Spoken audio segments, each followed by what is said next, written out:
this notion of, I might cite somebody, Dr. Leary.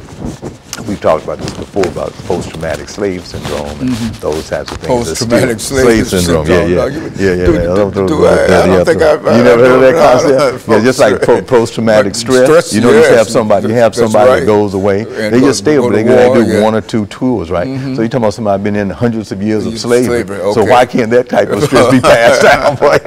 You say, just go there for 6 weeks and come back, they all messed up. That's right, and we've been through it for life. That's right. They take an elephant, they take them out the jungle, put them in a circus and keep them there. They wonder why they go crazy every once in a while, running on, and they think that we shouldn't have that. Okay, well, that's good. I'm gonna throw a little bit of that in there. That's excellent. Yeah, I appreciate that. Yeah, that's excellent. Sociology of race. That's excellent. I'm glad we did this. It makes sense. You've got so much information. Just all that information. Yeah. How do you coin it down to like segments? You need to go on and on about it. You know how we go. We go for 2 or 3 hours.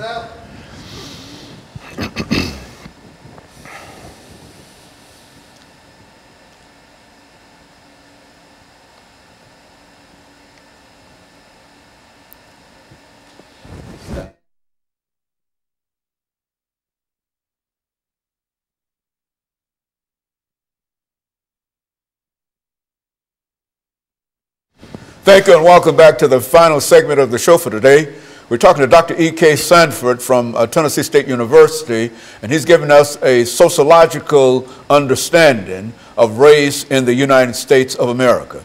Doctor, during this last segment, let's see if we can further elaborate upon some of the things that you've already given us dealing with race in America, and give us any kind of example that you think might further sort of enhance our knowledge in reference to what we're doing here today. Okay, and as we said, race is a complex issue, so much so that sociologists look at overt and covert type of racism that exists within the society. Overt is the traditional one that people might say, yeah, it's so obvious that you've lent someone or you've done some other items out there that's just so glaring. During the civil rights movement, when dogs and water holes, it's just glaringly. Covert is that type of a racism that when you go in and want to make a purchase, and the interest rates happens to be a lot more higher for one group of people than another group. That brings us into the conversation that when we really want to make an intervening inroads to racism in America, that we have to understand some of the basic key terms, and everyone has to understand them. For one, we have to understand dominant group and subordinate group. That given our country and its unfolding from 1619 to 2016, that there is a dominant culture within the social structure, within family, within economics, within medicine, within law, within the government, within mass media, communication, entertainment. All of those institutions that are here in America were defined by the dominant group. Now, I know we've been talking about African Americans, but it's assumed that all other ethnic groups that come in with different cultures and languages and backgrounds have to assimilate, which is a process of understanding your own culture, but then learning all of the dominant culture's values and norms. And that's what happens within American society, and we've all done that. One of the major institutions, such as education, from first grade through high school, and then from there through higher education, has a tendency to do that. We're supposed to assimilate, which people have done. But what happens in many instances that people do not understand racism part and discrimination part, which is looking at another person based on those alleged or real physical characteristics and then acting toward that person in a certain way. And when they do that consciously or unconsciously, it happens to be racism. Racism. Yes. Now, another term that we have to understand, in addition to dominant group, subordinate group, is that of prejudice. Prejudice is a negative attitude or belief that one has a tendency to generalize about that other group. And they do that because of the type of culture and society that we've grown up in. And sometimes it's very unconscious. For instance, we all know about the disparities that have happened with police officers killing African Americans.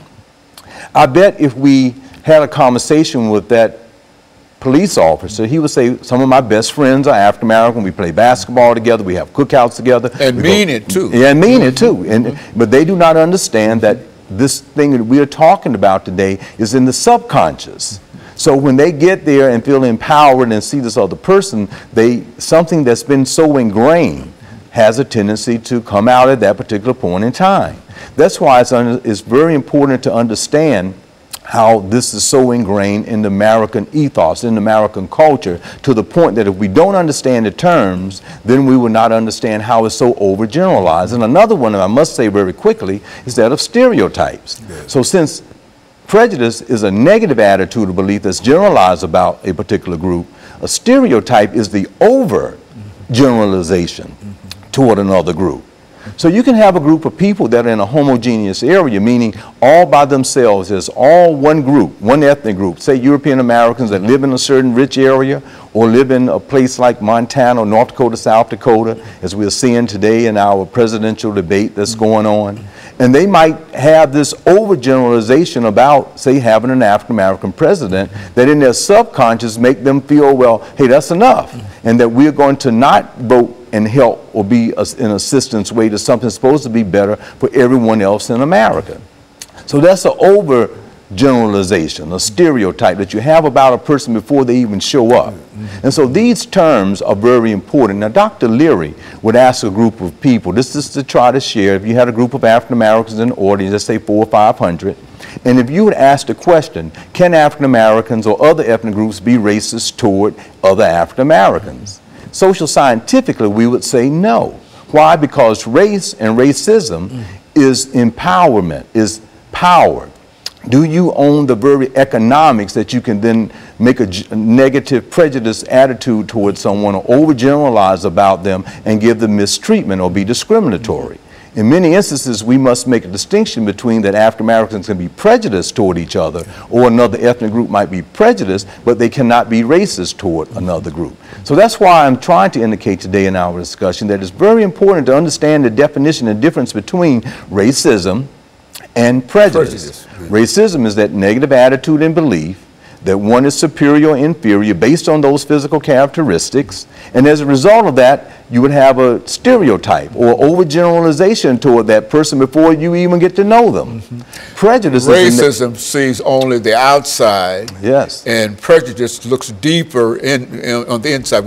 Would that be a fair characterization? Yeah, that would be. So everyone can be that way, but then one is when you act upon the other. Now, what's the sociological point? By us understanding that, you might say that I have never been around, and Dr. Gordon Allport would suggest, as you have just said, if you get to know the other group, then your prejudice starts to reduce because you start having a better insight about the other group if you've experienced what they have experienced, either educationally, that's why we fight for diversity in higher education, or going into that particular area. For instance, I was oblivious to homelessness, so I had to live among the homeless and doing my dissertation to know more about them. So if you are a part of that dominant group, you must get to know those that are in the subordinate group and understand their culture. And by understanding it, then you can at least make a very good and objective decision about what you are doing. And I think that helps us have a brighter tomorrow here in American society. But our flaw is this. From 244 years of enslavement, 81 years of Jim Crow laws, America has been in denial about that. If you look at the comparison with South Africa, they will say very clearly, we did the same thing, but we were wrong. We did wrong. We were racist toward people. We discriminated against them. We want to apologize. We want to go out now and try to have a better democracy for everyone. And so you can see that they are much more advanced. Now, President William Clinton made an effort to have a national debate on race and racism, had excellent scholars, Dr. James Jones, Dr. Jack DeBidio, and many others who headed that up. And they tried to have this national conversation, and it kind of died down. But that's one of our flaws here in America, but we have to be able to understand the terms in a correct way. We can't have misunderstanding about the terms in race because it is so complex, it is so embedded. Now, when you move into the Generation X and the millennials, this is what we were talking about when we say about race, how it's socially constructed. And with so many changes that are positive, people have a false sense of reality that is not present. And therefore, with some of the fundamental things that people need to be concentrating on, even that particular group that's being racist toward don't even believe it's in existence. So it gets very complicated and it's very complex. So therefore, we have to understand these terms and understand that these disparities based on race are any place in health and wellness. Still, African Americans are disproportionate with all of the chronic illnesses today. When you think about income inequality, still the least paid and the least type of socioeconomic status and where people are living and the quality of life. So these disparities are very much present within our society and culture. And so in a real sense, Doctor, it appears that there will always be race. Yes. And within the context that we've all talked about it, things might get better, but nevertheless, there's that subconscious that folks have in reference to race that often comes forth in spite of whoever they are or wherever they are. Would that be a correct assessment? That's a very good assessment. As a matter of fact, we're going to have to stop and let me encourage our audience to tune in again next week for another informative edition of Comments. Thank you and good morning.